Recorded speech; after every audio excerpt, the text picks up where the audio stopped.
அன்பே சிவம். திருமூலர் அருளிய தெய்வத் தமிழ் திருமந்திரம் 3000 மூலமும் உரையும். பாடல் 1231.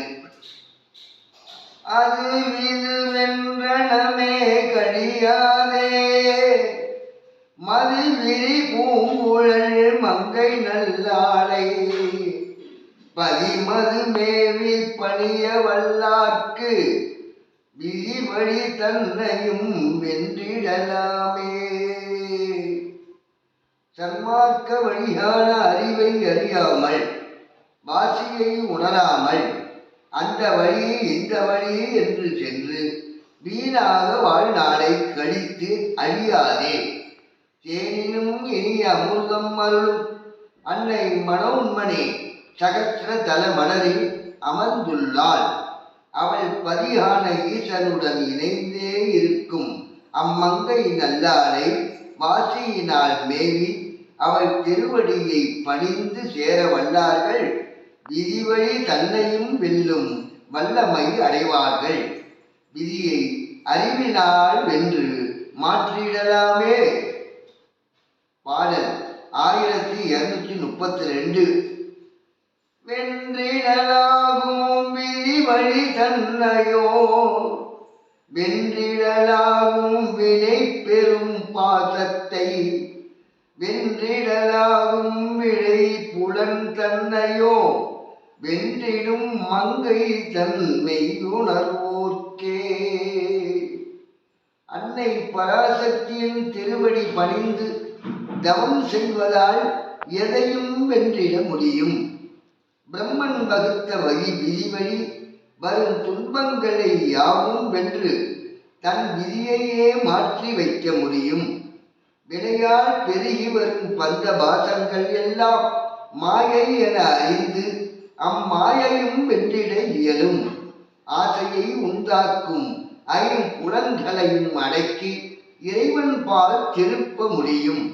வெற்றியை கொடுக்கும் வெற்றி செல்வியாகிய மனோன்மணி தாயை தன்னுள்ளே கண்டு உண்மையாய் உணர்ந்து தவம் செய்வோர்க்கே அன்னை தன் அருளை தந்து அனைத்திலும் வெற்றி கொள்ளச் செய்வாள்.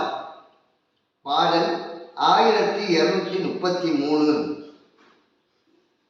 ஓரைம்பதின்மருள் ஒன்றியே நின்றது, பாரம்பரியத்து வந்த பரமிது, மாறங்குழலாலும் அப்பதி தானும் ஒன் சாரும் பதமிது சத்தியமாமே. 51 அக்ஷரங்களில் ஒன்றியே நின்ற பஞ்சாட்சர பொருள் அது. எடுத்த பிறவிகள் அனைத்திலும் பாரம்பரியமாக ஆதியாக வந்த வித்தான பரம்பொருள் இது. அழகிய கூந்தலையுடைய பராசக்தியும் அவள் பதியாகிய ஈசனும் சேர்ந்து தன்னுள் அமைந்து நிற்கும் மெய்ப்பொருள் இது. இதுவே நாம் சேர வேண்டிய திருவடி என்பதே சத்தியமான வழியாகும். பாடல் 1234. சக்தியினோடு சயம்புவும் நேர்படில், வித்தது வின்றியே எல்லாம் விளைந்தன, அத்தகை பாகிய 51 சித்தது மேவி திருந்திடுவாரே.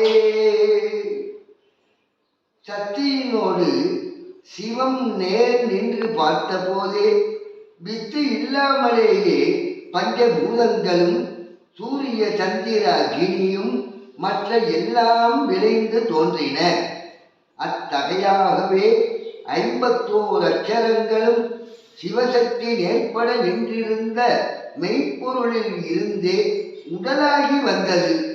இந்த மெய்ஞானம் அறிந்தால் சித்திகளை அருளும் பராசக்தி அம்மெய்ப்பொருளில் பொருந்தியே நின்றிருப்பாள். ஆதலால் ஞானிகள் மெய்ப்பொருள் ஒன்றையே தியானித்து தவத்தில் இருந்திடுவார்கள். பாடல் 1235.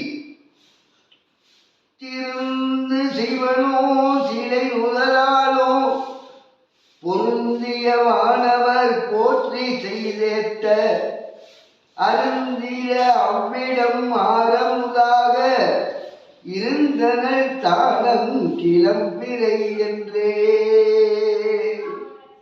வானவ தேவர்கள் ஈசனும் பராசக்தியும் இருக்கும் இடம் சென்று போற்றி வணங்கி துதிப்பர்.